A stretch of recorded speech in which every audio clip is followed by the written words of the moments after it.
球連邦軍における艦艇設計の歴史は、保守と革新、中央集権的な組織構造と、現場の戦術的要請との相国として描かれる。ジオン公国軍がモビルスーツの実戦投入とともに、その運用艦の設計に革新をもたらしていったのに対し、連邦軍はその動きにやや遅れながらも、技術と戦術の融合によって追随し、やがてそれを凌駕する体系を構築していくに至る。一年戦争開戦当初、地球連邦軍の主力艦はサラミス級巡洋艦とマゼラン級戦艦であった。いずれもミノフスキー粒子散布下での中距離砲撃戦を想定した設計であり、航空戦力やモビルスーツという新たな戦術への対応力には乏しかった。特にサラミス級は MS どころか艦載機すら搭載しない構造で、完全に艦砲による砲撃戦を前提とした旧世代的戦闘思想の具現であった。マゼラン級に至っては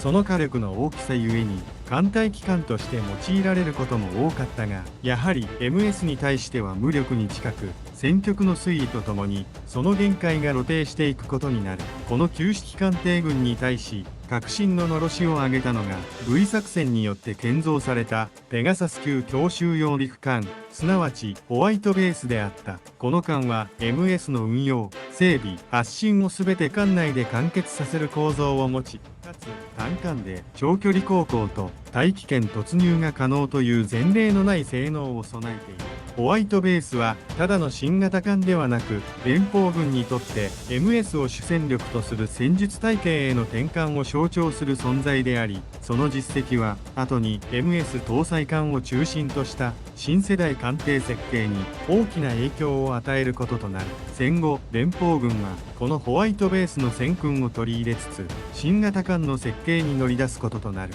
その成果がグリプス戦役において運用されたアーガマ級戦艦である。アーガマはペガサス級のコンセプトをさらに発展させ、両舷からの MS 発艦、艦内整備ドックの増強、戦術支援火力の増加など、まさに MS 運用を中核とする戦闘艦として完成度の高い設計を持つ。またアーガマ級は単なる戦艦ではなく、エウーゴの主力艦として政治的象徴性すら帯びており、軍閥と戦術思想が結びつく一つの転機ともなった。この流れは UC0093 における第2次ネオジオン構想時点においてマーカイラム級という形で結実する。この艦は連邦軍の技術的到達点として非常に高い性能を誇り、複数の MS を同時運用しつつ、艦隊指揮、整備、戦術支援全てを単艦で完結できる万能母艦である。特にニューガンダムやリガビといった最先端 MS との連携を前提とした設計思想は、